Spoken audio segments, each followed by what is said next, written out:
Hello and welcome. It is Eric Erickson here nationwide from Atlanta, Georgia. The phone number is 877-973-7425. Friends, I have received an email that I answered, the contents of which are irrelevant. But the email comes from someone from Moreland, Georgia. And I am professionally obligated to tell a joke, having received an email from someone from Moreland, Georgia. The reason is because Moreland, Georgia is the hometown for one of the greatest comedians to have ever walked the earth. His name, Louis Grizzard. And the joke is about Moreland. Moreland, you see, had a Baptist church and a Methodist church. Now, I drive through Moreland frequently, and the Baptist church and the Methodist church, they are still there.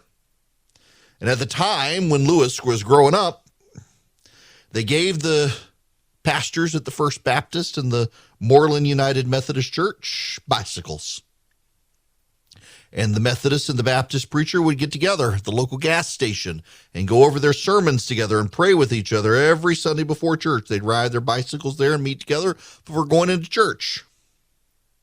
And one Sunday, the Methodist preacher rode up on his bicycle and the Baptist preacher was on foot. And the Methodist says, "Brother, where's your bicycle?" And the Baptist preacher says, "Brother, I believe a member of my congregation has stolen my bicycle." The Methodist was appalled, absolutely appalled that someone would do this. And he says, "Brother, let me tell you what to do. You scrap your sermon today, and you do this. You preach on God and the redeeming Holy Spirit and hell and fire and brimstone. And you get into the 10 Commandments, and you make them feel guilty. And you go through all the 10 Commandments, and when you get to thou shalt not steal, they'll get to feeling bad, and they'll bring back your bicycle." And he said, "Brother, I'll do it." And they prayed, and they went on their way to church. And the next Sunday, the Baptists and the Methodists, they pedal up together to the gas station. And the Methodist says, "Hallelujah, a miracle has occurred. Did you do what I said, brother? Did you preach on God and the redeeming spirit, hell, fire, and brimstone? Did you preach on the 10 Commandments? And when you got to thou shalt not steal, did you bear down on them?" So they got to feeling bad and brought your bicycle back.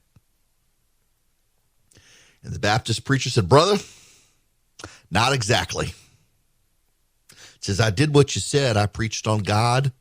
I preached on Jesus. I preached the Trinity. I preached the redeeming power of the Holy Spirit. And I preached on the 10 Commandments. I went through them. Thou shalt have no God before you other than the real God. No idols. I preached on keeping the Sabbath day and honoring your parents. And when I got to thou shalt not commit adultery, I remember where I left my bicycle." All right. Got it out of my system. We can move on. We can move on. Look up Louis Grizzard. You can get his whole comedy routine on Apple. I know because I introduced my kids to it. Now, we got to talk about comedy of a different sort. This is your bizarre story of the day. There is a diversity scandal at Activision. Activision is a computer game maker. Activision, you might know Call of Duty and Overwatch. They make first-person shooters, among other things, and Blizzard. They own Blizzard. There's a scandal there because, the wokes have moved into the video game field on the left. And the wokes want video games where the first-person shooters remind them of themselves. Now, I want you to think about this for just a moment. Your character, all you typically see is the gun out in front of you. Until you die or respawn, you don't really see what the character looks like, but you can design the character. And they needed to come up with something, some way to bring in diversity so everybody feels represented.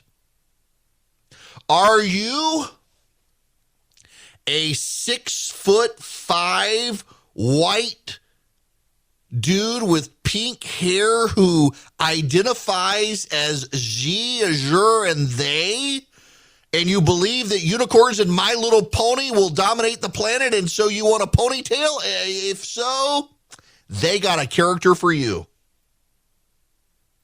Are you a geriatric in a wheelchair who is unshaven?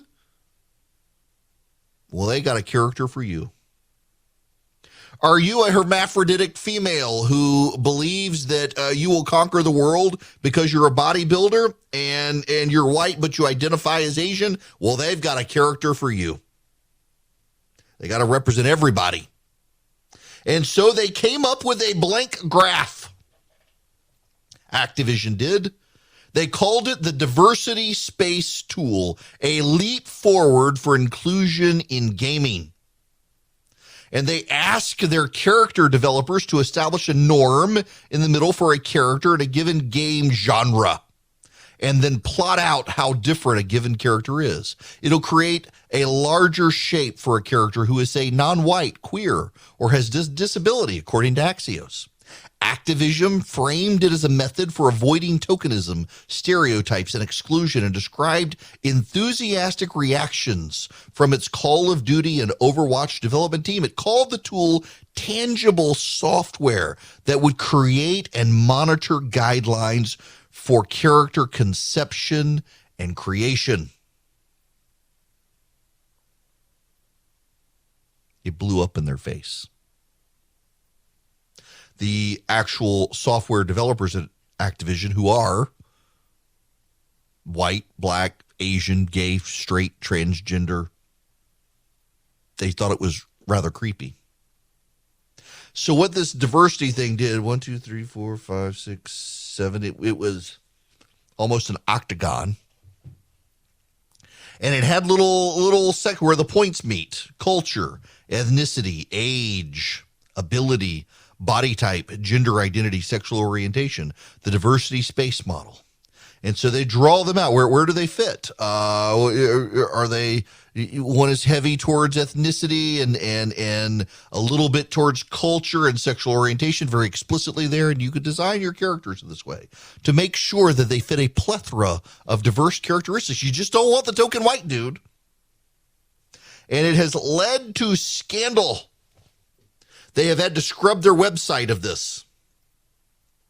The project, again, I'm reading from Axios, the project had started several years ago at Swedish mobile studio King by developers who were inspired by a presentation from Anita Sarkeesian, a prominent cultural critic who regularly speaks against stereotypes in gangs.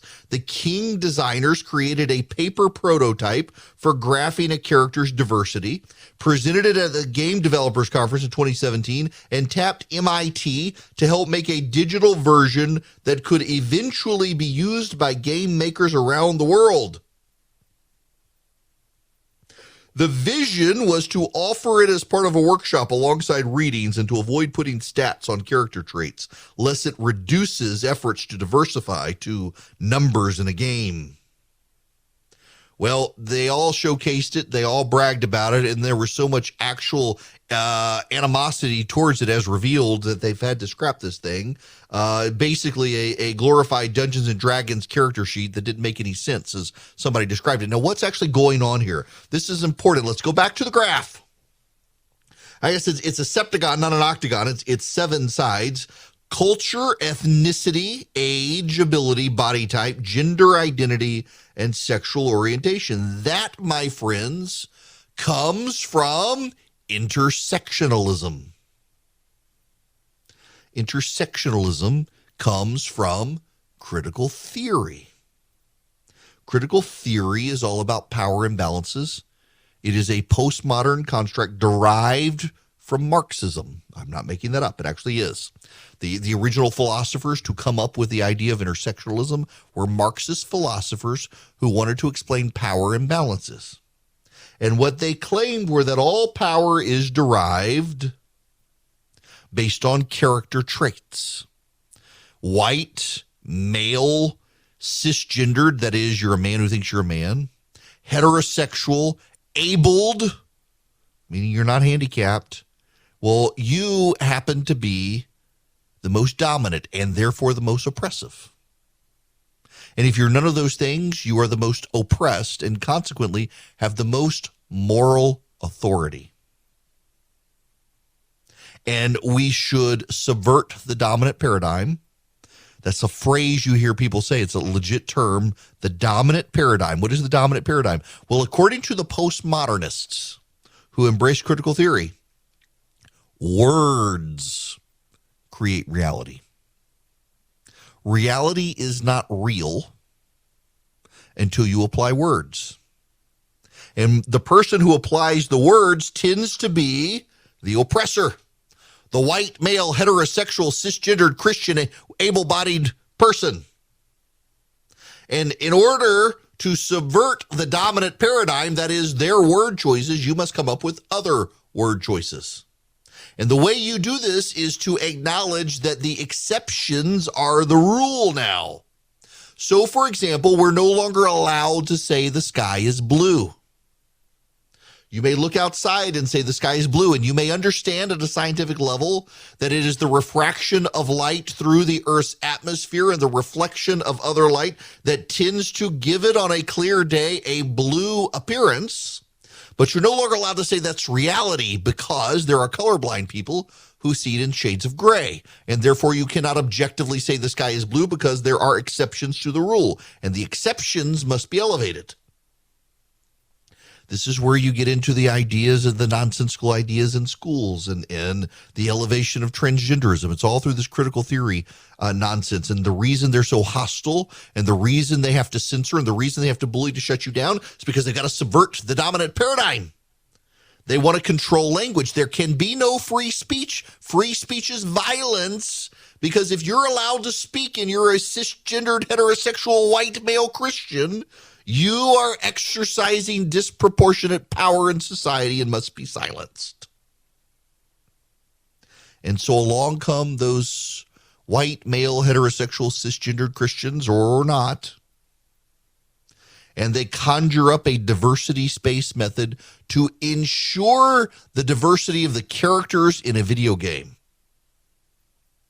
They want to show their allyship, a key phrase in intersectionalism, allyship. If you're an oppressor but you're sympathetic, you're an ally. And they want to show their allyship. And what does it do? The wokes go nuts on them. They're offended that they can't be left to their creative talents to conjure their own characters. All they were trying to do was help. All they were trying to do was ensure the diversity of the characters that will be murdered in Call of Duty. They don't just want the white guys killed in Call of Duty. It's got to be a diverse group of gay and transgender characters as well, preferably non-white, who are murdered in Call of Duty. Somebody clearly did not think out the end game here. You're creating characters to be slaughtered on a battlefield, but at least they'll have non-blonde hair. And the wokes are so upset about it. Activision has had to memory hole it. They've deleted all of their CEO's tweets bragging about it. They've deleted the graphs online. They are outraged if you yourself put it on Twitter highlighting what happened. You cannot make these people happy. You can never win against the wokes by playing their game. The only way to beat them is to not play the game, not go down the intersectional diversity rabbit hole. The moment you do, you've lost. And now there's a call for Activision's leadership to be purged for daring to try to be inclusive for the wokes because they didn't do it on the wokes on terms. Y'all, don't play the game. Just don't do it. If you're a regular listener to this podcast, you know I used to have a great business sense and love to invest, and it just got overwhelming. And I've been looking to get back into it. And y'all, I have tried the different companies. Y'all know the companies I'm talking about out there. And I settled on SoFi for a lot of reasons, and now I'm actually happy to tell you about them as a podcast advertiser. I'm happy they came on board because I came on board them before this, and I really like it. And one of the reasons I like it is because it's gotten so complicated with all the jargon out there. You got meme stocks, altcoin, you got shilling for different stocks. You don't know who you can trust. With SoFi, you can actually get into investing, stocks, ETFs, crypto, retirement planning. You get all the IRA options, whether SEP, traditional, or Roth. You don't get commissions on trading stocks and ETFs. You get no account fees or hidden fees. You can use fractional shares that start as low as $5 to buy brand name stocks. Even if you don't have a couple $1,000s lying around, you can get started for cheap with SoFi, putting your money in and watching it grow over time. Now listen, you get hands-on with active investing. You can let SoFi's #1 ranked automated investing tool, their robo-advisor, take the stress out of building and managing a diversified portfolio. They've got it all there. It's easy to use. I've been using it. I love the interface. It's intuitive. If I can do it, you can do it. Cut through the jargon. Make investing easy with SoFi. Go to SoFi.com/Eric, ERICK, to learn how you can win up to $1,000 in stock when you open an account. That's SoFi.com/Eric, SoFi.com/ERICK. Brokerage and active investing products offered through SoFi Securities, LLC, member FINRA, SIPC. Hello there. It is Eric Erickson. Next on Monday, Mike Pence heads to Georgia to campaign for Brian Kemp. The election will be on Tuesday, and then I'm gonna actually MC the Pence event. They asked me. So when Mike Pence went to Georgia in 2018 to bring news of the Trump endorsement, I was the guy who kind of ran the event, and so he asked if I would do it this time, and I said I would be glad to, and it should be a fun time. Now, I gotta bring up Anonymous. Remember Anonymous? He wrote the op-ed in the New York Times, essentially saying everything was gone awry in the Trump administration, and he was there to hold him accountable. It turned out the guy's name was Miles Taylor. And he says he is leaving the GOP. Saving the GOP means leaving the GOP. Now, he says he's a conservative. I don't know the guy. But it seems like this is the thing people do these days. When you start having regular gigs on MSNBC, as he has, you eventually write an op-ed somewhere and say, look, it's not my Republican Party anymore. I'm done. I'm out of it. Nobody thought you were in the Republican Party anymore anyway. Waiting to send the headline. And it's like that Steve Schmidt idiot, also regularly on MSNBC. I'm not in the GOP anymore. Good. We didn't want you. I was an elected Republican. I don't know what the Republican Party stands for these days anymore, honestly. I'm a conservative. I know what conservatism stands for. But all of these, I'm not in the Republican Party anymore. You hadn't been in there in a while, buddy. We know. You hadn't supported them. What infuriates me are all these people like, Bill Kristol, for example, who is suddenly pro-abortion. For years was pro-life and suddenly like, oh, no, getting rid of Roe v. Wade is terrible thing. Why? If you are allowing the existence of Donald Trump to shape your views, you are allowing Donald Trump to control you. Donald Trump's unique superpower, I have said this since he came on the scene in 2015. Donald Trump's unique superpower is he makes all of the people who hate him behave exactly as they accuse him of behaving. And he exposes their fraudulence. He exposes their hucksterism. He exposes their grift. There are a ton of people in America today who have made a lot of money hating Donald Trump. And they want you to know they hate Donald Trump. No one knew who Miles Taylor was until he came out with his op-ed and hid as anonymous and wrote his book as anonymous and finally revealed himself in order to sell the book, because a book with a name sells better than a book called Anonymous. And now he gets on MSNBC and wants everybody to know he's not a Republican. Surprise! I'm not surprised. Nobody's surprised.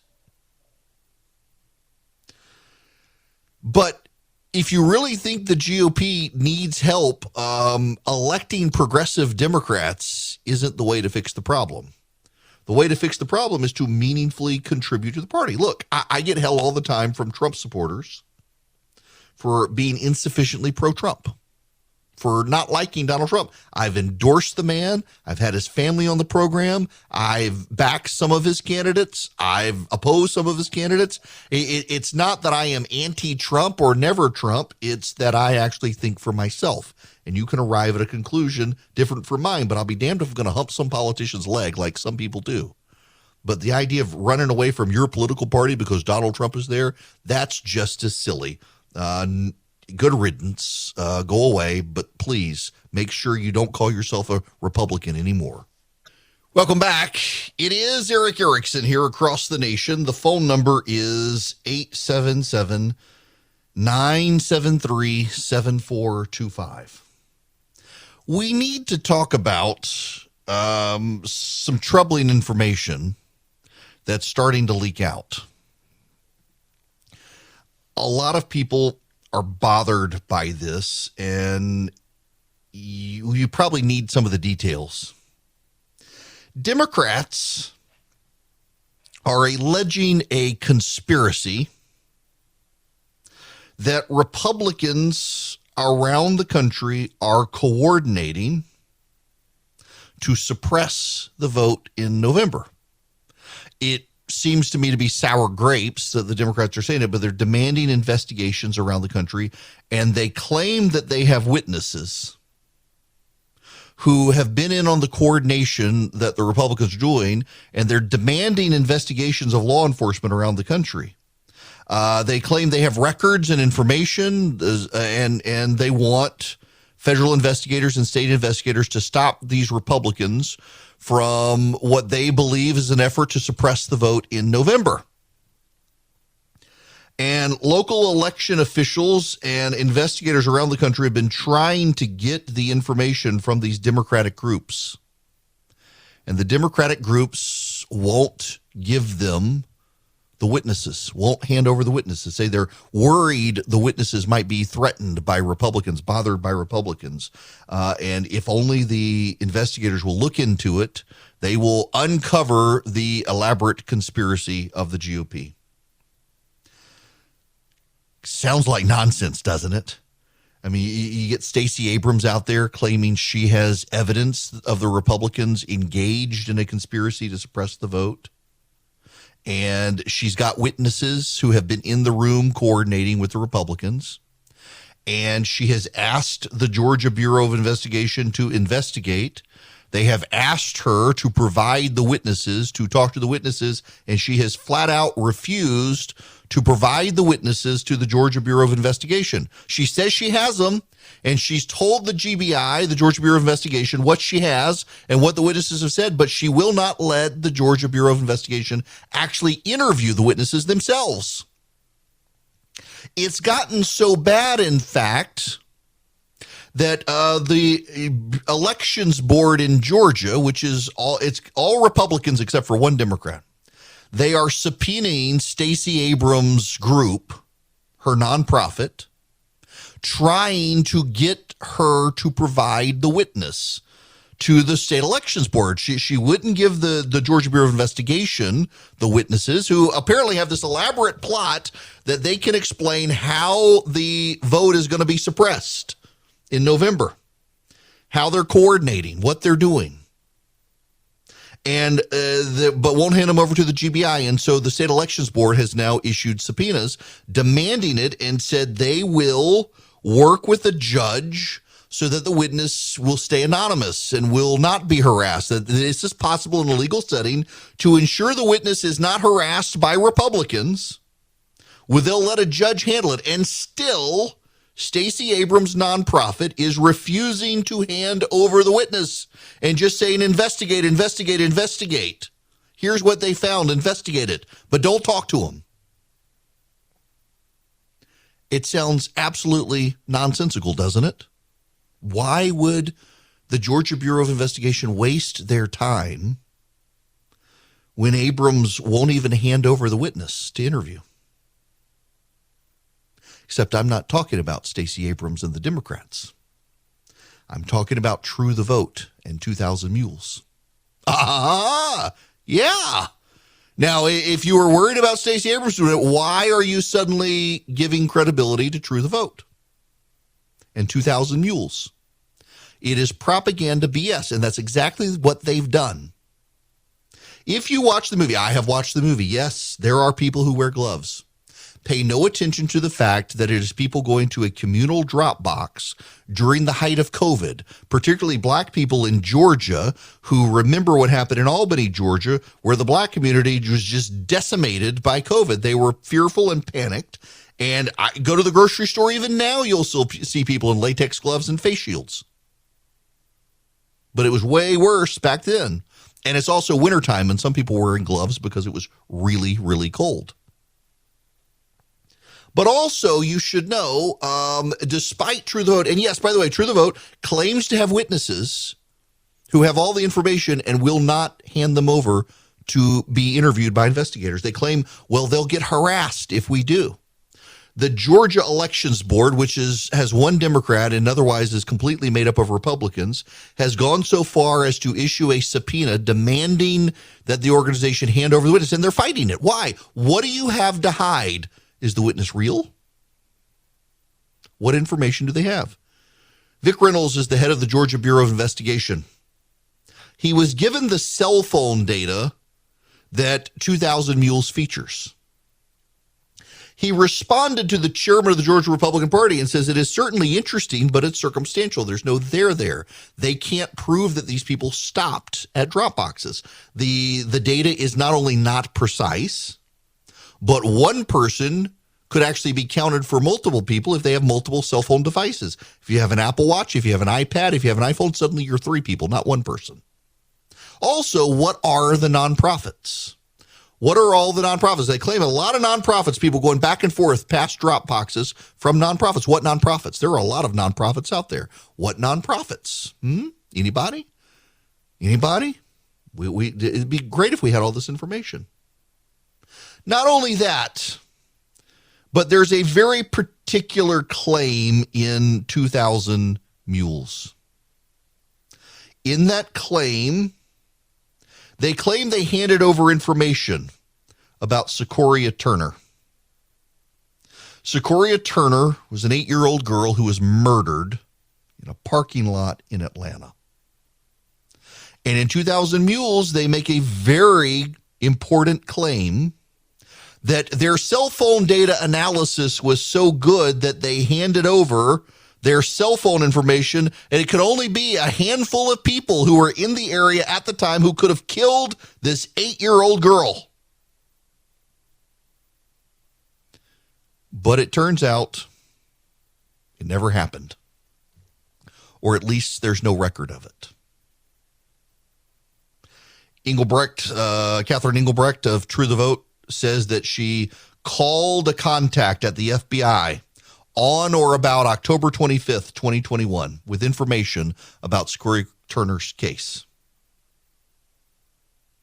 But the Fulton County District Attorney made the indictment of the defendants on August 13th, 2021. Now, last I checked, August comes before October in the calendar.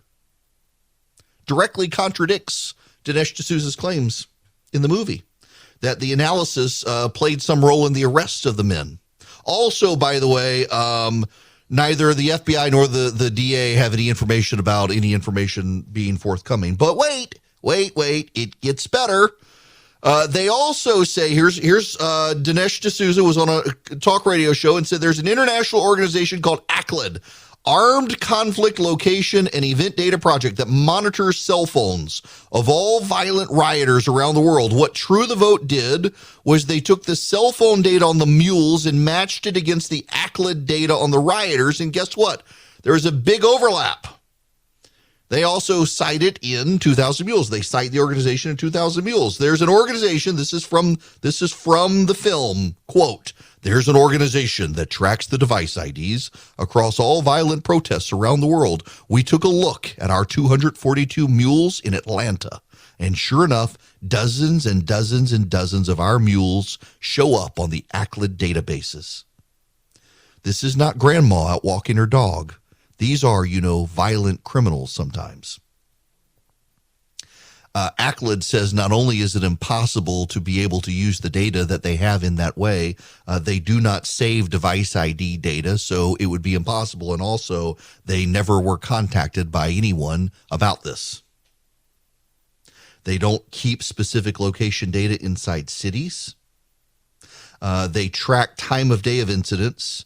And they don't track time of day of incidents. They don't track individual participants except for known high-profile leaders. They do track violent incidents around the world, including riots and peaceful protests, but there's no specific location data inside cities.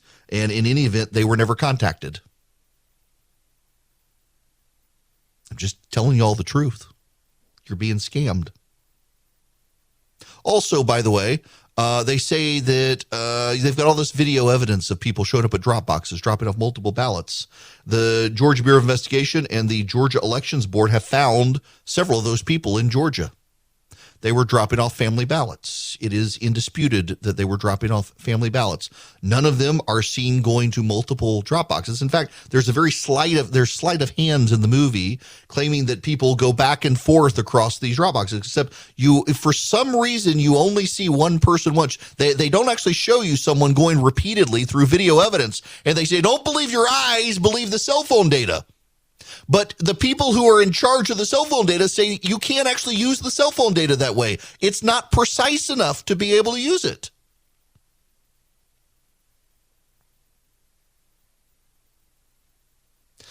So they conflate a whole lot of stuff. I just got an email from a listener saying the low on November 3rd, 2020 was 57 degrees and the high was 64. Definitely glove leather. How do you know what day the drop boxes were used? Because there was cold weather before that, and they're not using drop boxes on November 3rd on Election Day. They're dropping it off before then. They also showed it during the runoff, where there was some below freezing weather. And a lot of the gloves were latex gloves, though. You don't wear latex gloves because of cold weather. You wear them because you're scared to death of touching the drop box that all these other people have been touching, because you've been told by the government you're going to die if you touch anything because it has COVID on it. Look, if you want to believe this stuff, I can't dissuade you.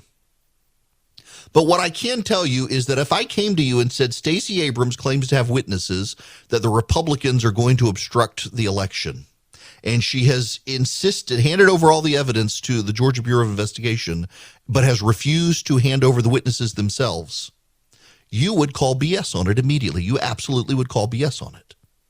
But because it's your side doing the same damn thing, you want to believe it. You want to believe it. I can't stop you from believing it. What I can tell you is that nothing in their story checks out. The individuals identified in Georgia, they were all casting ballots for family members. They've been found. It's been documented. Yes, this guy has 5 ballots in his hand. Guess what? There are 5 members of his family. No video shows that person going back to a single other drop box in the state. Also, why would you do it at the drop boxes? There are big blue mailboxes all over the state of Georgia without security cameras around them, and the post office is obligated to deliver those even if they don't have a postage stamp on them. You could drop it in any mailbox in the state of Georgia. Wear your latex gloves so there are no fingerprints. And they could never find who you were because there's no security camera around all these mailboxes. You could do it at people's houses. You could do it all sorts of ways. But no, you really want me to believe that these people put on their latex gloves or their cold weather gloves and showed up outside government entities covered in security cameras to commit vote fraud. That's what you want me to believe. And that you used ACLED's database to prove it, except ACLED says no, they didn't. And also that they used the Portera High Performance Computing Center at Mississippi State University in Starkville, Mississippi, except they say no. They didn't get used either. And now they say, well, we got the address wrong. We used a different place. But guess what? There's nothing at that place. Their story doesn't check out. I have said all along there were irregularities. I'm sure there were irregularities. But your data doesn't hold up. They tried to take credit for solving the murder of an 8-year-old girl gunned down in a parking lot, and they lied about that too. I'm sorry. You are being lied to. Many of you want to be lied to. I am a firm believer that the truth is what will actually get us through these turbulent times, and you can hate me for telling you the truth. But the truth of the matter is they lied in 2000 Mules about the date on Sequoia Turner. They lied about the ACLA database. They lied about the individuals caught on video dropping ballots off in Georgia. They refused to hand over witnesses to the Georgia Bureau of Investigation. They're having to deal with a subpoena now from the Georgia Elections Board because they refuse to allow the witnesses to be interviewed there as well. What are you hiding that you claim you have witnesses and you won't let any official government organization interview them? What are you hiding? Maybe what you're hiding is you've made a mountain out of a molehill. You've claimed you had things that you don't have. But yet you got a lot of people willing to believe because they want to believe, because they just can't bring themselves to accept the painful truth that what they say happened didn't happen, at least not at the rate that it would impact an election. But there you have it, 2000 Mules. Wonderful propaganda, but it's also bullcrap. Now, Eden Pure will clear the air. If I haven't done it enough on this, don't hate me, don't at me. I'm sure I'll get hate mail from you. I humored you. I walked through it. Now humor me. Clear the air, get the Eden Pure Thunderstorm. You can get 3 of them for less than $200.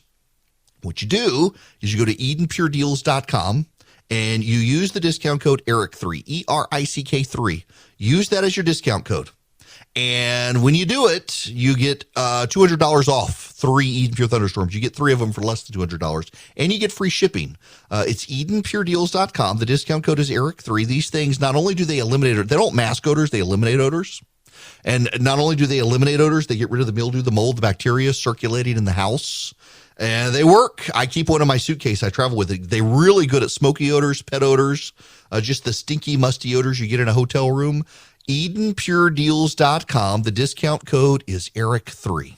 I have commented several times that Mexico is actually a failed state. I was not opposed to the idea of Donald Trump using the military to attack the narco traffickers in Mexico. Mexico can't do anything. Mexico is a failed state. This is from Yahoo News. More than 100,000 people are now listed as missing in Mexico. Rights groups have appealed for urgent action to tackle disappearances that have skyrocketed during years of spiraling drug-related violence. The National Registry of Missing Persons, which has been tracking disappearances since 1964, said that as Monday, the whereabouts of 100,099 people were unknown. 75% of them are men. The Movement for Our Disappeared warned that the figure was certainly well below the number of actual cases, calling for the government to deal with the crisis in a comprehensive and immediate manner. I am all about helping the Ukrainians fight the Russians. But we got a problem at our border. We have a failed narco state south of us that is routinely sending people into this country as victims of human trafficking, killing American tourists and others, shooting at Border Patrol agents. When are we going to wake up and realize we have a massive problem south of the United States? And howls of racism from the left aren't going to solve the problem. What's actually going to solve the problem is military and diplomatic action by the United States and building a giant wall that cannot be scaled or tunneled under. 100,099 people are missing in Mexico, 75% of them men. And we're to turn a blind eye to what's going on south of our border? That is absurd that we are ignoring this. And there was one person who was willing to deal with the problem. His name was Donald Trump, and he was vilified for wanting to tackle the problem. For the ones who work hard to ensure their crew can always go the extra mile, and the ones who get in early so everyone can go home on time, there's Grainger, offering professional-grade supplies backed by product experts so you can quickly and easily find what you need. Plus, you can count on access to a committed team ready to go the extra mile for you. Call, click Grainger.com, or just stop by. Grainger, for the ones who get it done.